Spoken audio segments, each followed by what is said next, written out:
Assalamualaikum warahmatullahi wabarakatuh.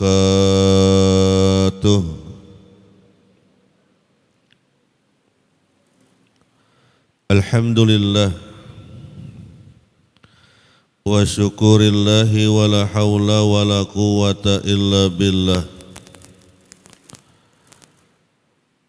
Ashhadu an la ilaha illallah wahdahu la syarika lah, al-malikul haqqul mubin,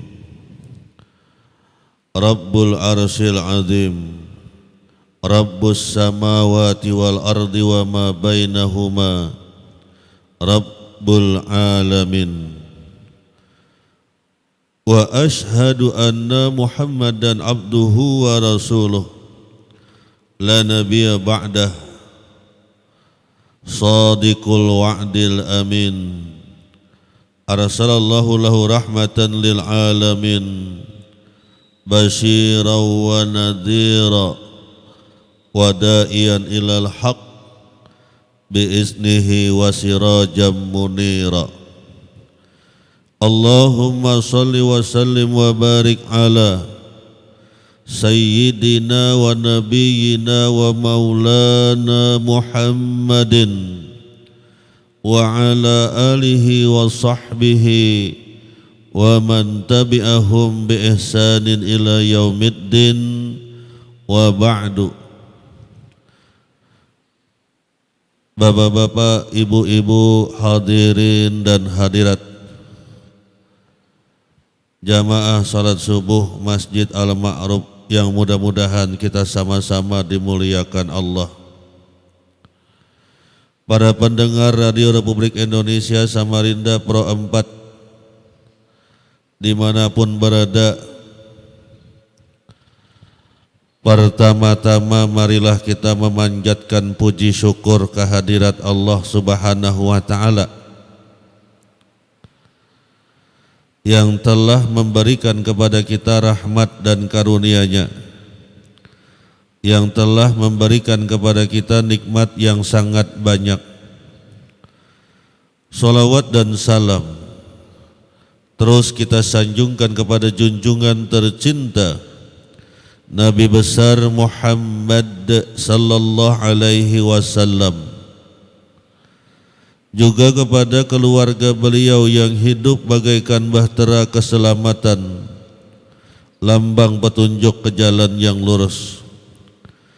Kita juga mohonkan curahan rahmat agar diberikan kepada para sahabat Rasulullah.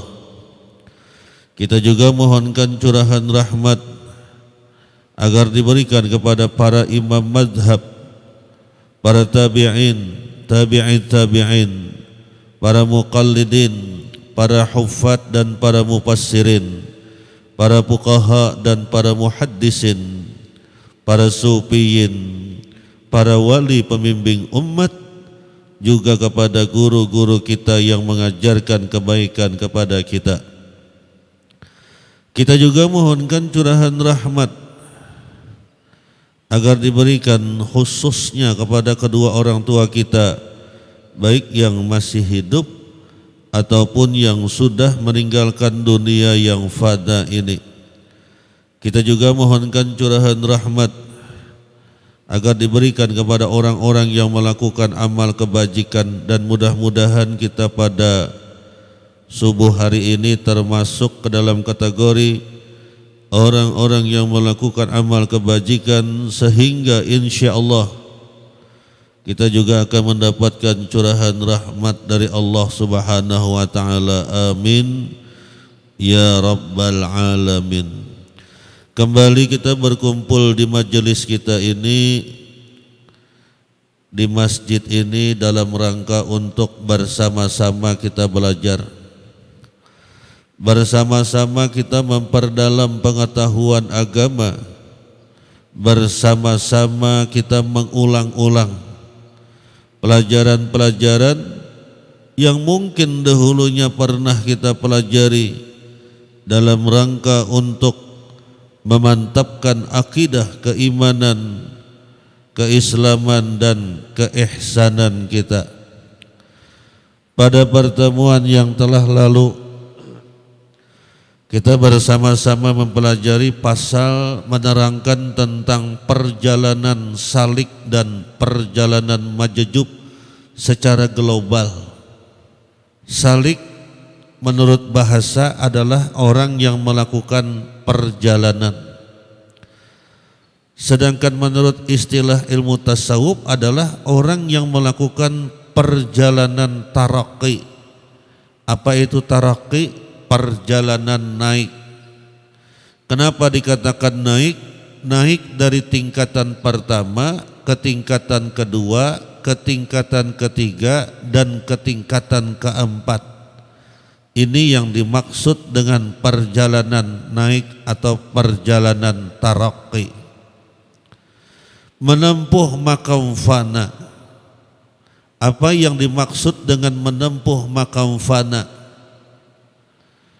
Yang dimaksud dengan menempuh makam fana adalah di tingkatan pertama kita latihan meniadakan, memfanakan perbuatan yang ada pada makhluk. Di tingkatan kedua kita latihan untuk memfanakan, meniadakan nama-nama yang ada pada makhluk. Di tingkatan ketiga kita latihan memfanakan atau meniadakan sifat-sifat yang ada pada makhluk. Di tingkatan keempat kita latihan tidak ada zat kecuali zat Allah Subhanahu wa ta'ala. Kalau ini kita amalkan ke dalam kehidupan sehari-hari, maka akan membuahkan hasil. Hasilnya apa? Syuhudul asya lillah, memandang segala sesuatu dalam rangka untuk mengenal Allah. Jadi salik dalam istilah ilmu tasawuf adalah orang yang melakukan perjalanan taraqi atau naik. Di tingkatan pertama tauhidul af'al, menempuh makam fana. Di tingkatan pertama kita latihan bahwasannya segala sesuatu yang terjadi di alam semesta ini, termasuk yang terjadi di dalam diri kita sendiri, apakah yang terjadi itu baik atau tidak baik, bergerak atau berdiam, secara langsung atau tidak langsung. Dalam pandangan mata batin kita itu adalah perbuatan Allah. Di tingkatan pertama ini secara global kita latihan meniadakan perbuatan yang ada pada makhluk. Ini yang disebut dengan menempuh makam fana. Kalau ini kita amalkan ke dalam kehidupan sehari-hari, maka kita duduk pada satu makam yang disebut dengan fana fi af'alillah, lenyap di dalam perbuatan-perbuatan Allah. Kemana saja dia menghadap, kemana saja dia memandang, disitulah perbuatan Allah. Ainama tuwallu fasamma wajhullah.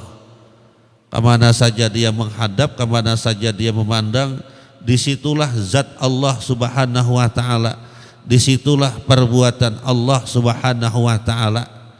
Sehingga apapun yang terjadi di alam semesta, apapun yang terjadi di sekitar dirinya, apapun yang terjadi di dalam dirinya, dia mempunyai sebuah keyakinan tidak lain tidak bukan itu adalah perbuatan Allah Subhanahu wa ta'ala. Keuntungannya apa? Kalau kita mengamalkan teori ini ke dalam kehidupan sehari-hari, keuntungannya apa? Adakah keuntungannya? Karena kita mempunyai sebuah keyakinan bahwasannya yang terjadi di alam semesta itu adalah merupakan perbuatan Allah dalam pandangan mata batin kita. Yang pertama, hati kita tenang. Apapun yang terjadi, hati kita tenang. Karena pandangan kita tertuju kepada Allah Subhanahu wa taala. Alladzina amanu wa tatma'innu qulubuhum bidzikrillah, ala bidzikrillahi tatma'innul qulub. Orang-orang yang beriman dan hati mereka menjadi tenang dengan mengingat Allah, bukankah dengan ingat kepada Allah hati jadi tenang? Jadi mengingat Allah itu tidak harus menggunakan dzikir lisan saja, tidak harus menggunakan dzikir hati saja.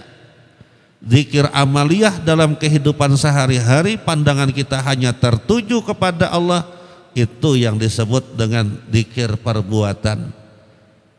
Kemana saja wajah kita menghadap, pandangan mata batin kita tertuju kepada Allah, sehingga kita memperoleh ketenangan batin.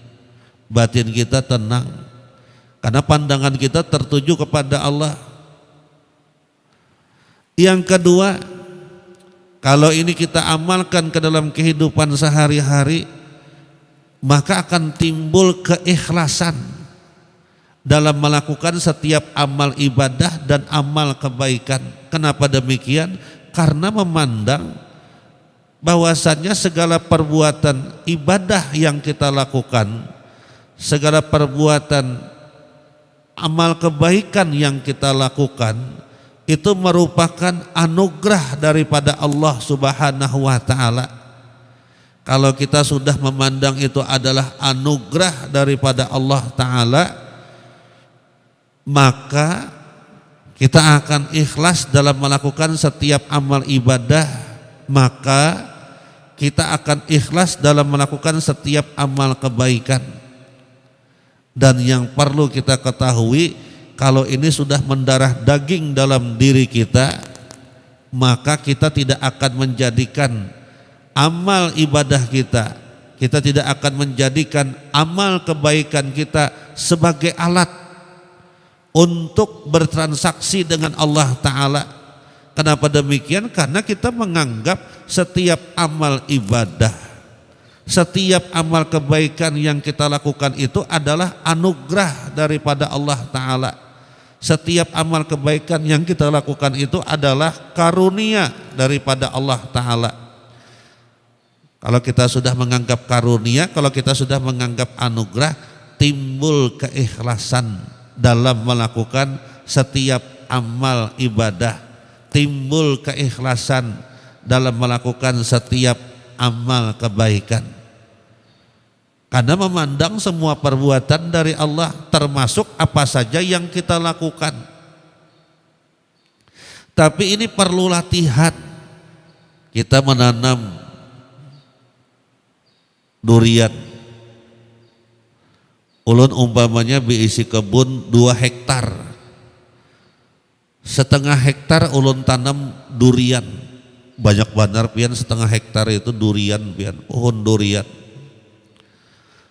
10 tahun kemudian setelah ditanam mulai menghasilkan buah.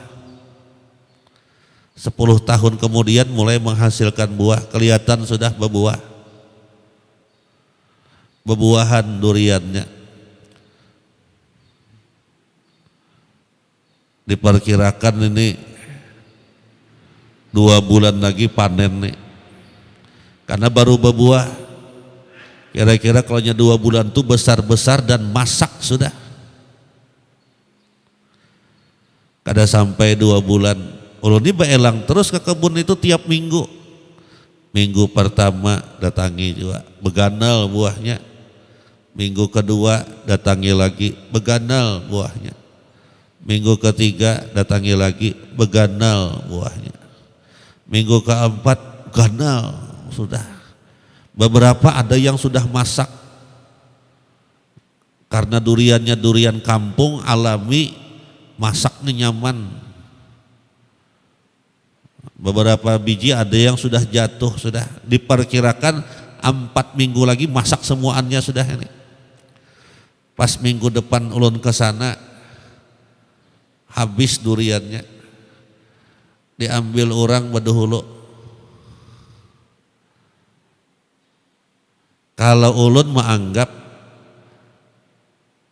Yang menanam durian itu ulun,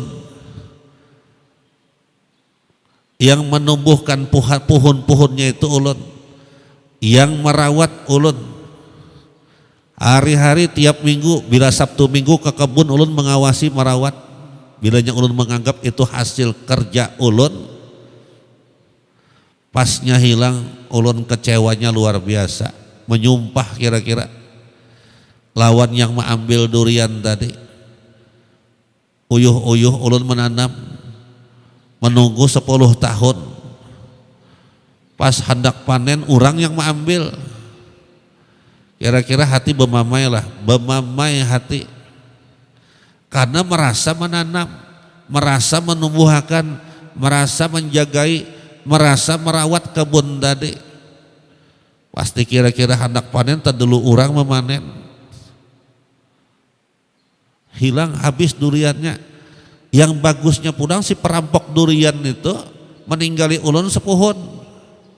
Pakai yang bertanam jasidin, nah baik pulang si perampok ini menyantapi yang menanam jar. Banyak sepuhun itu duriannya pian. Ujar ulun alhamdulillah. Alhamdulillah.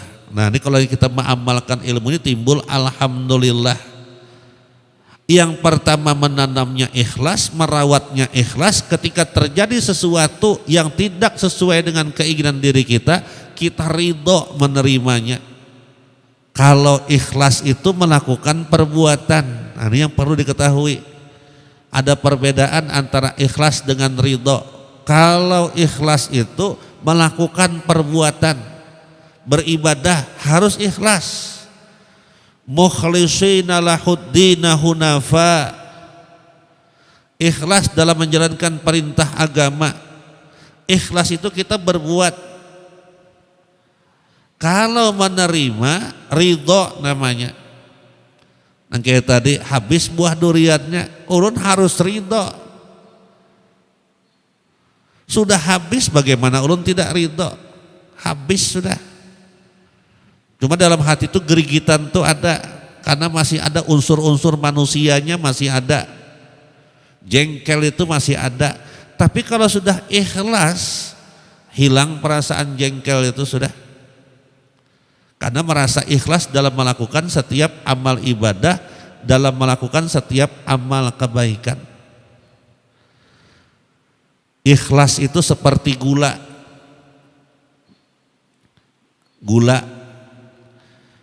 Gula itu kalau kita olah, masukkan ke dalam air yang berwarna merah, kita bari gula. Kita menyebutnya air gula kah air sirup? Kita menyebutnya air sirup, gulanya hilang pian. Kalau kita olah banyu, kita masukkan teh, kita bari gula 3 sendok, kita menyebutnya teh gula apa teh manis, gulanya hilang. Orang-orang menyebutnya teh manis, kopi. Ulun buati gulanya 3 sendok, 3 sendok makan kada gemen-gemen biar. Kopi dimasukkan 3 sendok makan. Orang-orang menyebutnya kopi manis, bukan kopi gula. Gulanya hilang, dan hebatnya gula kada marah. Ketika dia memberikan kemanisan kepada setiap sesuatu minuman dan dirinya tidak disebut dan dia tidak marah, gula itu ikhlas dalam melakukan tugasnya karena Allah. Orang hendak mengolah roti, dibarinya gula banyak-banyak. Pas sudah di open tuntung rotinya, orang merasai rotinya manis, orang menyebutnya roti manis. Orang kada pernah menyebutnya roti gula. Kalau urusan yang nyaman-nyaman, gula tidak pernah disebut. Tapi ketika orang itu terkena penyakit gula, orang menyebutnya sakit apa pian? Sakit gula, gula darah tinggi banar. Ya kan? Orang menyebutnya, dan hebatnya gula kada merajuk ketika disebutnya untuk hal-hal yang tidak baik. Bisalah kita jadi gula dalam kehidupan sehari-hari. Ketika berbuat baik tidak disebut orang. Cuma ketika kita salah sedikit lalu diperiksa orang. Kehidupan manusia itu seperti itu. Kehidupan manusia itu seperti itu. Seorang ibu guru menulis di papan tulis, perkalian 1 dikali 5 sampai perkalian 10 dikali 5. Yang pertama 1 kali 5, 5, 2 kali 5, 10, 3 kali 5, 15, 4 kali 5, 20, 5 kali 5, 25, 6 kali 5, 30, 7 kali 5, 35. Ditulis di papan tulis. Sampai 9 kali 5, Sidin menulis 46. Lalu 10 kali 5, 50. Satu ruangan tuh tertawa terbahak-bahak. Kata si ibu guru tadi, ada apa ributnya tertawa terbahak-bahak? Salah bu guru, salah bu guru. Salahnya di mana? Itu 9 kali 5, 45 bukan 46 bu guru. Kata bu guru, begitulah manusia. Kebanyakan manusia itu seperti itu. Kan di papan tulis ini ada 9 yang benar. 1, 5, 5, 2, 5, 10, 3, 5, 15, 4, 5, 20, 5, 5, 2, 5, 6, 5, 30, 7, 5, 3, 5, 8, 5, 40, 9, 5, 4, 6, 10, 5, 50. Kan ada 9 yang benar. Hanya ada 1 kesalahan. Nah, itu gambaran manusia itu, kata beliau kepada murid-muridnya seperti itu.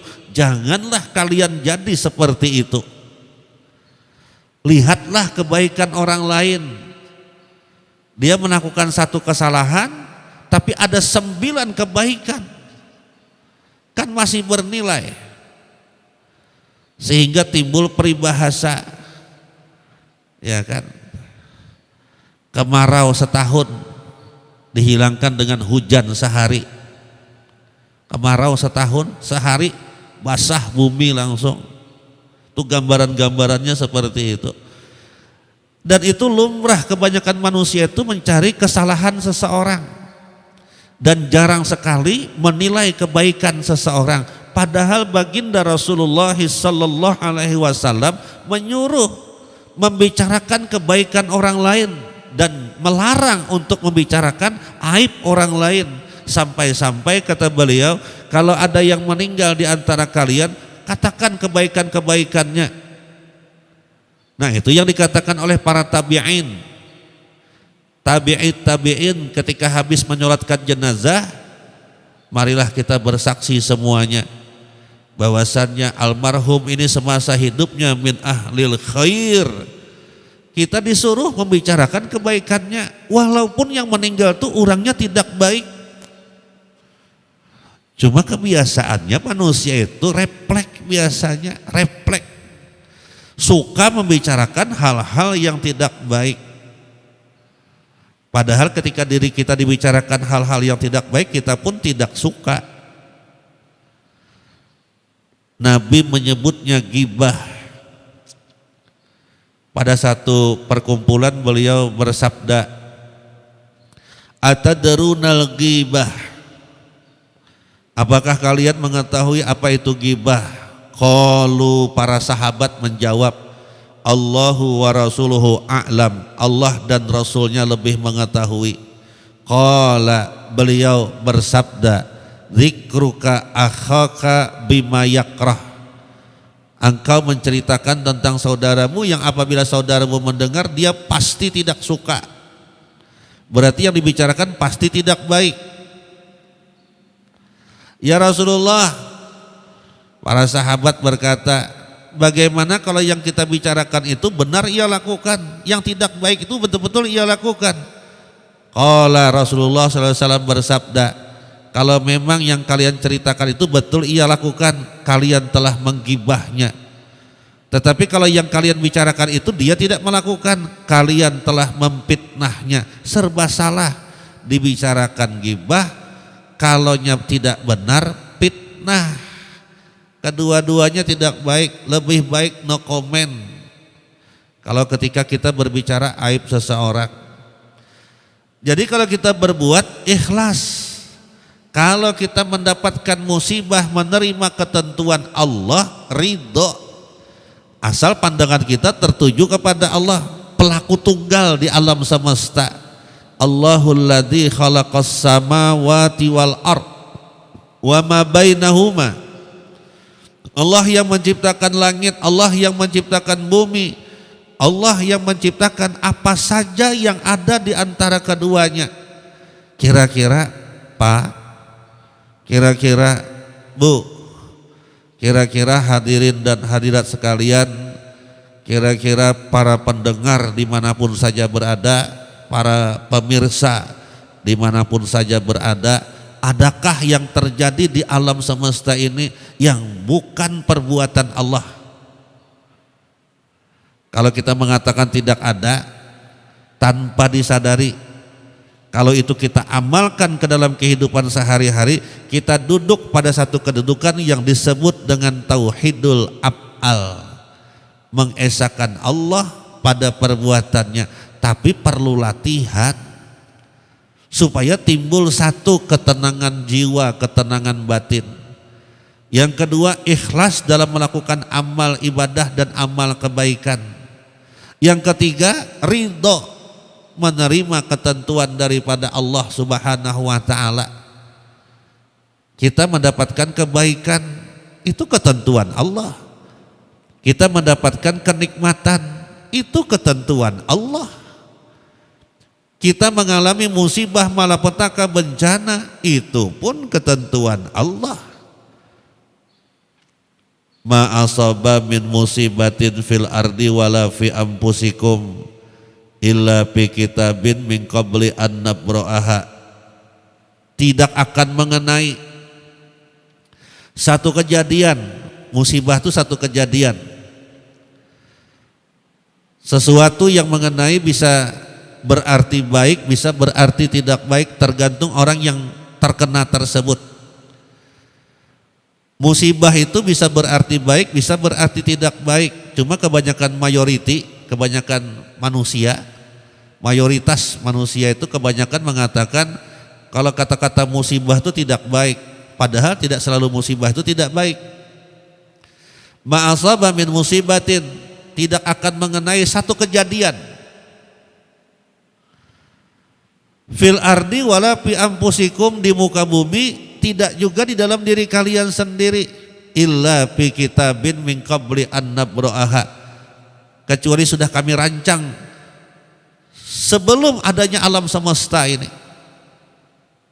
Inna dzalika 'alallah yasir, dan itu mudah bagi Allah, tidak ada kesulitan.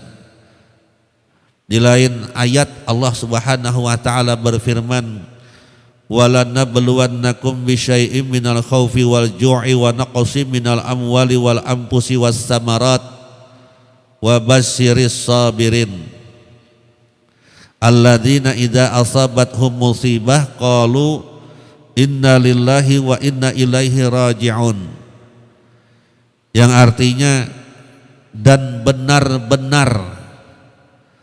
Ini Allah serius berarti. Wala nabluwannakum, dan benar-benar akan kami uji kalian semuanya. Bisai'im minal khauf, sedikit dari ketakutan, wal ju', kelaparan, wa naqsim minal amwali wal anfusi was samarat, kekurangan harta, jiwa, ada yang meninggal, was samarat, kekurangan makanan, buah-buahan. Wa basyiris sabirin, beritakan kabar gembira kepada orang-orang yang sabar. Unik jadinya ayat itu, unik. Di mana uniknya? Allah awali dengan kalimat wala nabluwannakum, dan benar-benar kalian akan kami uji semuanya. Menarik, unik, akan kami uji. Yang uniknya lagi, Allah menguji sedikit. Wala nabluwannakum bisyai'im minal khauf, sedikit dari ketakutan. Makanya hidup kita itu selalu dibayang-bayangi ketakutan, tapi sedikit. Walju' kelaparan sedikit. Ulun kira yang hadir di sini, ulun kira para pendengar dimanapun berada, para pemirsa dimanapun berada, ulun kira semuanya pernah mengalami kekurangan makanan. Ulun kira seperti itu, pernah mengalami kekurangan makanan.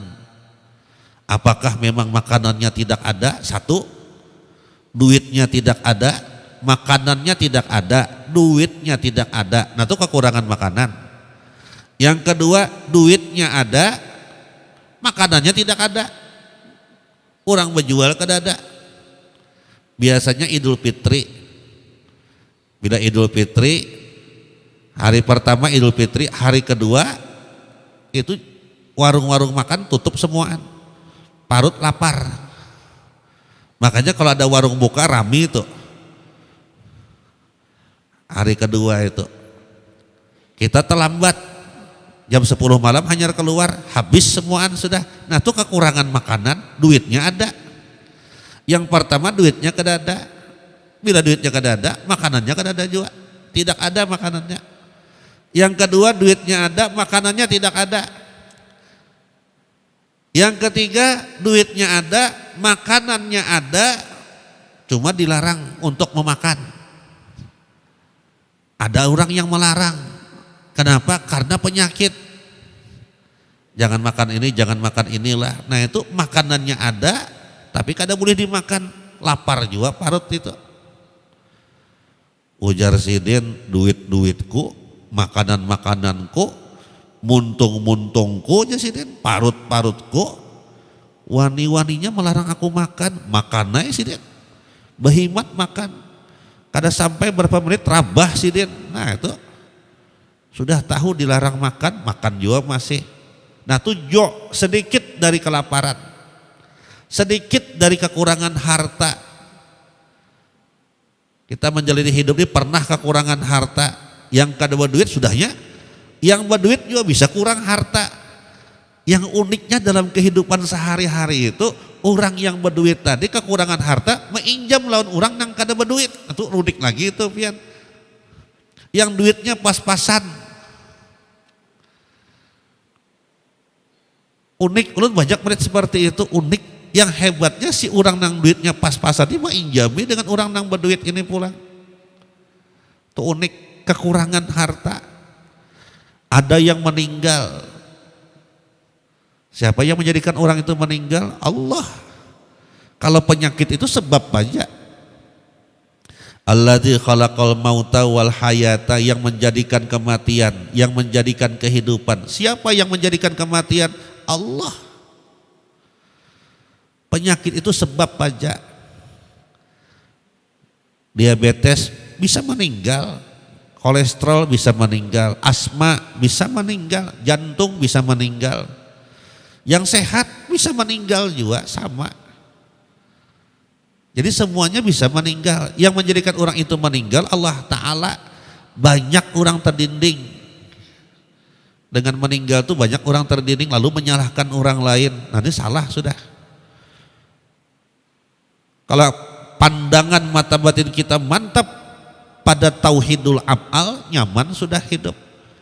Si fulan meninggal, innalillah wa inna ilaihi raji'un. Nyaman orang lain yang meninggal. Kalau pang kita yang meninggal bagaimana? Keluarga kita yang meninggal bagaimana? Kalau kita mengamalkan timbul ridho atas ketentuan Allah. Umpamanya anak ulun meninggal, kira-kira ulun sedih kadalah? Sedih manusiawi. Kira-kira orang sebelum ulun adalah yang mengalami anaknya meninggal? Ada, bahkan lebih banyak dari ulun. Sedih juga, sama.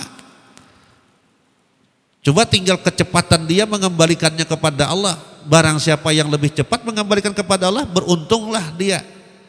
Ketika mengalami musibah tadi, lalu kembalikan kepada Allah sumber musibah.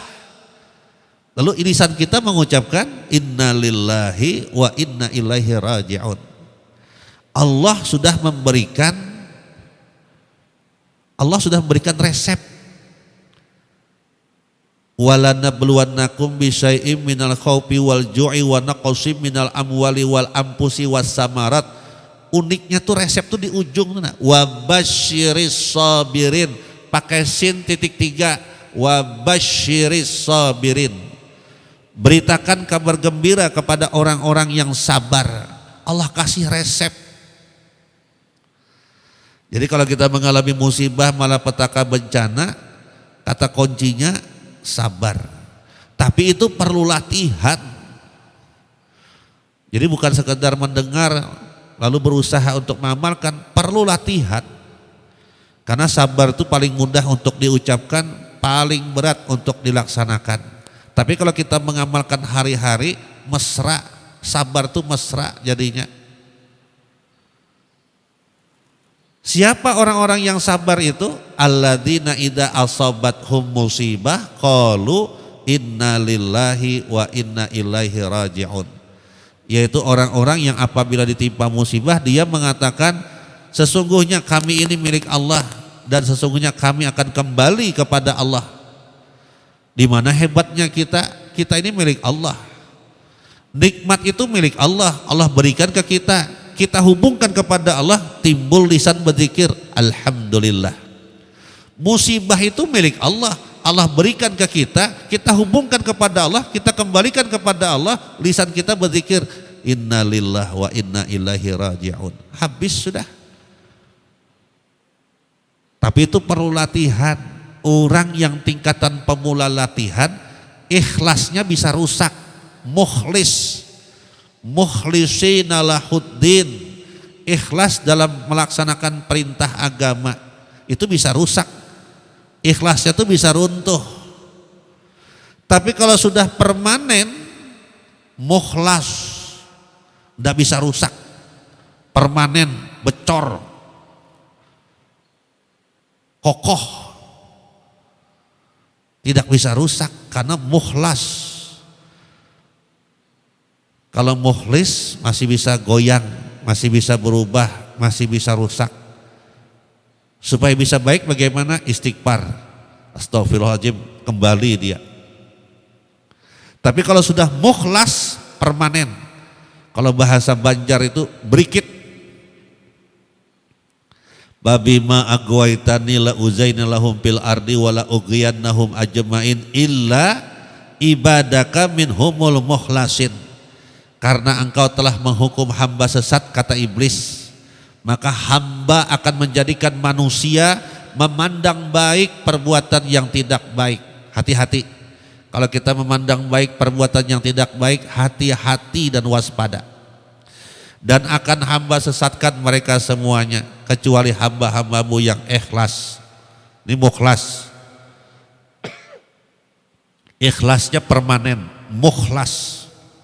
Itu perbedaan antara mukhlis dengan mukhlas. Tapi kedua-duanya bagus. Jadi kalau PNBC anak laki-laki atau cucu laki-laki, yang pertama baringaran mukhlis. Lahir yang kedua laki-laki pulang mukhlas. Nah, itu luar biasa. Kedua-duanya bagus. Berusaha untuk ikhlas dalam melakukan setiap amal perbuatan. Keuntungan yang pertama apabila kita mengamalkan tingkatan yang pertama ini, satu, hati jadi tenang. Dua, kita akan ikhlas dalam setiap melakukan amal ibadah dan amal kebaikan. Tiga, kita akan ridho terhadap ketentuan Allah terhadap diri kita. Kalau ikhlas itu melakukan perbuatan, kalau ridho itu menerima. Keempat, maka lisan kita, hati kita akan berzikir, akan menyebut nama Allah, baik ketika sendirian atau beserta orang banyak. Ini keuntungannya kalau kita mengamalkan tauhidul af'al ke dalam kehidupan sehari-hari. Mungkin itu yang bisa kita pelajari. Sebelum diakhiri mungkin ada pertanyaan. Bismillahirrahmanirrahim. Mohon izin guru. Assalamualaikum warahmatullahi wabarakatuh. Waalaikumsalam warahmatullahi wabarakatuh. tadi sudah dijelaskan secara panjang lebar masalah ikhlas dan ridho.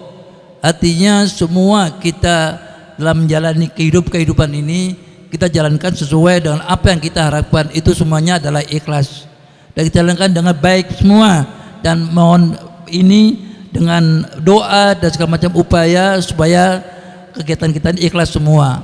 Sebagai contoh tadi ada menanam durian. Ketika usaha kita untuk bisa mencapai hasil, dan itu kita akan harapkan kita akan menikmatinya, ketika akhirnya hasilnya kita tidak dapatkan, artinya itu ridho kita menghadapinya dengan musibah yang kita alami. Dengan ridho tadi itu kita tentunya sebagai umat yang beragama, tentunya kita berharap bahwa kejadian itu kita berdoa kepada Allah SWT, mohon petunjuknya, apakah itu ada tindakan-tindakan lebih lanjut atau tidak. Tentunya kita berusaha bagaimana supaya ridho kita itu utuh adalah misalkan kita dengan kejadian durian kita tidak kita mati, lalu kita berusaha untuk melapor kepada pihak yang berwajib. Artinya kita melaporkan kejadian itu kepada pihak berwajib agar supaya kejadian itu dapat ditindaklanjuti dan sebagainya secara hukum. Oleh karena itu dengan upaya kita melaporkan kepada ridho tadi itu, apakah itu juga merupakan bagian dari ujian bahwa kita harus sabar, ridho dan sebagainya. Demikian, assalamualaikum warahmatullahi wabarakatuh. Waalaikumsalam warahmatullahi wabarakatuh. Apabila kita melakukan amal ibadah, apabila kita melakukan amal kebaikan, kalau kita menganggap amal yang kita lakukan itu adalah anugerah, maka akan timbul ikhlas. Kita tidak akan bisa beramal tanpa anugerah dari Allah. Kita tidak akan bisa beramal tanpa karunia dari Allah. Kita tidak bisa melakukan amal kebaikan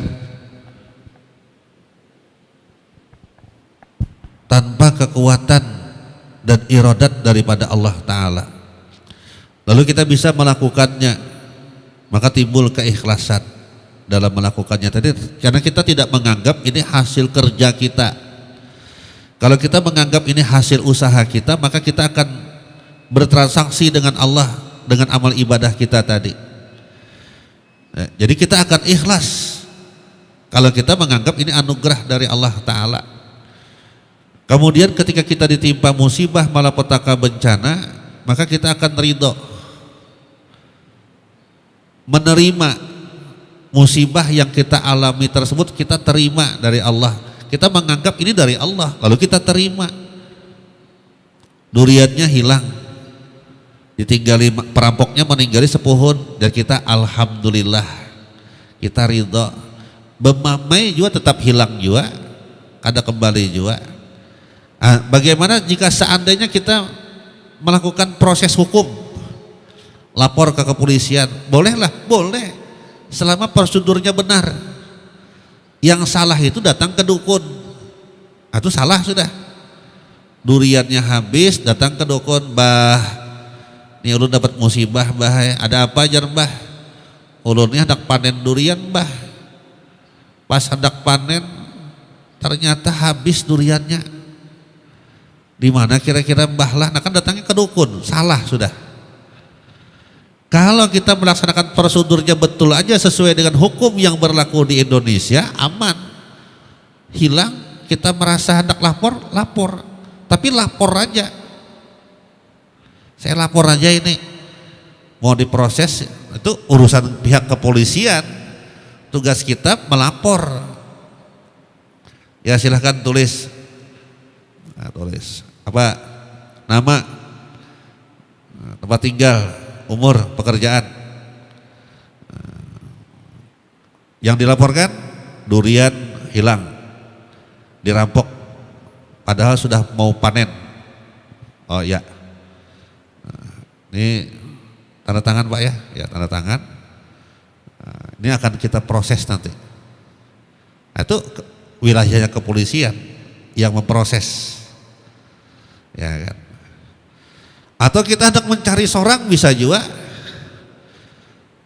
Kita cari kira-kira siapa yang menjual durian nih. Karena yang panen kebun kita aja. Kita cari di lain tidak ada orang yang panen durian nih, kita aja yang panen durian. Maka cari. Oh ternyata ada orang menjual durian. Tinggal kita bertanya aja nih, durian mana Pak? Durian melak Pak. Baik sangka aja. Melak jarnya mau diapain? Lain, durian kita tuh berwarna lain. Umpamanya durian kita itu bilanya panen warnanya biru. Nah itu lah. Ketahuan yang menjual, orang lain kada menjual. Bila ada menjual tuh kita berarti sudah hak milik kita. Doorstep sudah warnanya biru. Yang jadi masalah durian itu sama warnanya. Itu jadi masalah. Maka berbaik sangkalah. Ternyata di kebun itu kita pasangi CCTV. Nah ini kan rame lagi nih. Buka CCTV, kelihatan mobilnya. Mak lah, kada berpikap lagi, pakai truk ngambilnya. Kada seikung dua lagi orangnya, berpuluh orangnya mengambil, meruntuh durian tadi. Pantasan sehari habis, puluhan orang. Truknya 10, orangnya 100. Setumpat aja runtuh itu. Diruntuhnya, yang mantah-mantah habis diangkutnya juga. Terekam CCTV, nah itu bisa dilaporkan, itu tinggal diusut aja. Plat nomornya, orang-orangnya, tinggal diproses saja, ketangkap. Nah, jangan juga kita marah pas ketangkap itu. Nah ini kada baik Pak pian. Padahal kalau pian minta ulut bari, kalau pian minta kada usah merampok, apalagi pian makan di tempat sampai kenyang gratis. Ya kan, pian minta pakai dibawa bulik murah. Nah, yang jadi masalah pian ini merampok, kada bagus itu Pak. Nah kan karena panen lagi, karena tahun depan kan panen lagi. Nah nanti tahun depan panen jangan merampok lagi Pak lah, telah. Ya kan. Tuh wilayahnya wilayah kepolisian. Bagaimana Pak? Kita limpahkan pengadilan kah? Ya sudah. Nya minta maaf, saya maafkan, ya kan selesai sudah. Ternyata kita ingin dilimpahkan ke pengadilan, ingin memberikan shock terapi, boleh juga, boleh prosedur hukum. Tapi memaafkan itu lebih baik. Paman apa wa aslaha fa ajruhu 'alallah. Barang siapa yang memaafkan dan ingin mengadakan perbaikan, maka Allah yang kasih ganjaran. Kalau sudah Allah kasih ganjaran melebihi durian 1/2 hektar. Oh itu kalau kita tahu luar biasa itu, jadilah menjadi orang yang pemaaf kita. Kira-kira demikian. Mungkin ada pertanyaan yang lain.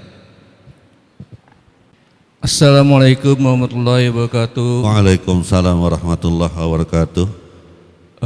Pak Ustadz, orang bijak ada mengatakan bahwa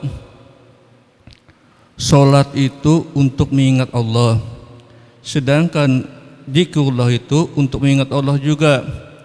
Maka kalau kita padukan kedua tersebut dalam sholat, itu kan yang syariat mungkin sudah Pak Ustadz jelaskan, yang tarikat dan hakikatnya belum, dan yang mahrifatnya mungkin banyak yang pro dan yang kontra, jadi itu tidak usah. Yang tarikat dan hakikatnya yang belum. Nah itu kan waktu kita sholat itu artinya mendirikan sholat, bukan mengerjakan sholat. Jadi kalau mendirikan sholat itu, karena sholat itu adalah tiangnya agama. Nah waktu kita mendirikan sholat itu supaya tiang itu jangan rebah, maka setelah sholat zikir itu kita pakai terus.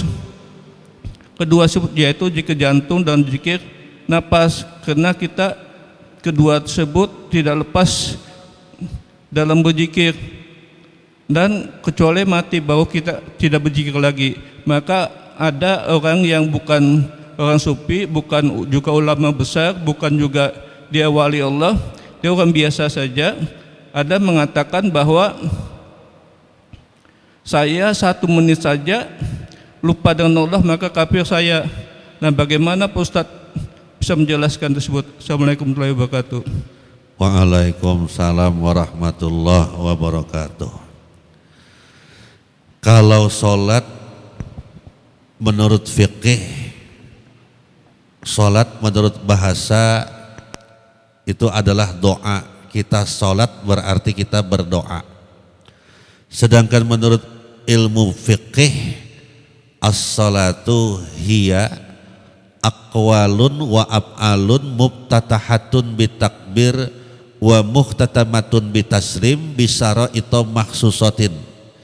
Definisi ini ada di dalam kitab Fiqih Wadih yang disusun oleh Profesor Dr. Kiai Haji Mahmud Yunus. Ini juga ada di dalam kitab Fiqih Wadih, salah satu pesantren di Indonesia. Kemudian definisi ini ada juga di dalam kitab Fiqih Sunnah karangan Syekh Imam Said Sabiq, Rektor Universitas Al-Azhar yang wafat tahun 2005. Salat menurut istilah ilmu fiqih aqwalun wa af'alun mubtatahatun bitakbir wa muhtatamatun bitaslim bisara itu maksusatin. Salat menurut ilmu fiqih adalah perkataan-perkataan dan pekerjaan-pekerjaan yang diawali dari takbiratul ihram, diakhiri dengan salam dengan syarat-syarat yang khusus. Nah, ini salat berarti salat menurut fiqih. Orang yang salat itu harus khusyuk. Khusyuk itu bagaimana? Khusyuk itu di dalam salatnya Allah hadir. Nah, pertanyaan kita, lebih banyak mana yang hadir ketika salat, dunia apa Allah Ta'ala yang hadir? Jawabannya ada pada diri kita masing-masing. Kita mendirikan salat tujuannya agar kita itu ingat kepada Allah, satu. Yang kedua, inna sholata tanha anil fahsya'i wal munkar. Tujuan salat, satu, ingat kepada Allah. Dua, dengan salat itu mencegah kita dari perbuatan keji dan mungkar. Rasul ada pernah bersabda, barang siapa yang dengan salatnya tidak bisa mencegah dia dari perbuatan keji dan mungkar, maka tidak ada salat baginya. Ini wilayahnya wilayah syariat. Kemudian bagaimana thariqatnya? Thariqatnya tergantung kepada imam siapa kita bermadhab. Thariqat itu jalan, thariqat itu sarana, thariqat itu metode. Kita thariqatnya dengan mengikuti siapa? Atau kita mengikuti guru kita, aliran kita? Boleh, silahkan. Sehingga orang yang hendak sholat itu macam-macam bacaannya sudah. Ada yang membaca Qul a'udzu birabbil falaq sampai habis, Qul a'udzu birabbin nas sampai habis sebelum sholat. Membaca ayat kursi, ilahi anta maksudi waridaka matlubi wala haula wala quwata illa billahil alil azim a'tini mahabbataka wa ma'rifataka. Itu thariqat itu. Mengangkat tangannya thariqat lagi. Masang niatnya thariqat lagi. Ada yang mengatakan saya dari rumah sudah pasang niat. Itu thariqat. Saya ikut Imam Syafi'i umpamanya, berarti qasdus syai'i muqtarinan bil fi'li. Itu thariqat namanya. Maksud sesuatu berbarengan dengan pekerjaan. Menurut pendapat Imam Syafi'i, ketika mengucapkan takbiratul ihram, di situ kita pasang niat. Menurut pendapat Imam Nawawi, bagi mereka yang was-was maka harus dilafatkan, wajib dilafatkan bagi mereka yang was-was. Kenapa demikian? Karena apa yang ada di dalam hati itu yang keluar. Ini thariqatnya Imam Nawawi.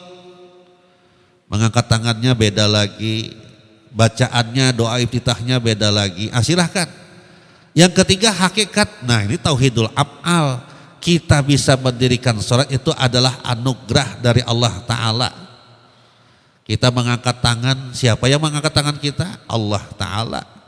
Yang sholat itu kitakah Allah Ta'ala? Nah, tuh kesana ke dalam lagi silahkan. Yang hendak memperdalam lagi, pada lahirnya kita yang sholat, pada hakikatnya Allah yang menjadikan diri kita sholat. Sehingga selesai sholat kita tidak akan menuntut apa-apa. Kenapa? Karena kita menganggap sholat kita itu anugerah. Nah, ini hakikat namanya. Kalau sudah perpaduan antara syariat, thariqat dengan hakikat, maka buahnya adalah ma'rifat. Maka timbul ada istilah sholat daim. Habis sholat tetap sholat masih, sholat daim, sholat terus-terusan. Tapi selesai sudah sholat, tapi tetap ingat kepada Allah. Perintah dilaksanakan, larangan ditinggalkan. Yang jadi masalah itu sholat terus, maksiat jalan, itu masalah. Ya kan? Berarti tidak marifat berarti kan? Orang lebihnya minta ampun, minta maaf, minta ikhlas, minta ridha, minta halal, mudah-mudahan ada manfaatnya, mudah-mudahan bisa kita amalkan ke dalam kehidupan sehari-hari. Mudah-mudahan Allah memberikan petunjuknya kepada kita semua agar kita selamat di dunia, selamat di akhirat. Al-Fatihah. A'udzu billahi minasyaitonir rajim. Bismillahirrahmanirrahim. Alhamdulillahi rabbil alamin. Ar-Rahmanir Rahim. مالك يوم الدين إياك نعبد وإياك نستعين اهدنا الصراط المستقيم صراط الذين أنعمت عليهم غير المغضوب عليهم ولا الضالين آمين آمين آمين آمين أعوذ بالله من الشيطان الرجيم بسم الله الرحمن الرحيم الحمد لله رب العالمين والصلاة والسلام على أشرف الأنبياء والمرسلين سيدنا ومولانا محمد وعلى آله وصحبه أجمعين اللهم أخرجنا من ظلمات الوهم واكرمنا بنور الفهم وافتح لنا أبواب العلم وزينا بالأخلاق الحسنة والحلم اللهم نور قلوبنا بنور هدايتك كما نورت السماوات والأرض أبدا أبدا برحمتك يا أرحم الراحمين اللهم ربنا آتنا في الدنيا حسنة وفي الآخرة حسنة وقنا عذاب النار سبحان ربك رب العزة عما يصفون وسلام على المرسلين والحمد لله رب العالمين وتقبل الله منكم wassalamualaikum warahmatullahi wabarakatuh.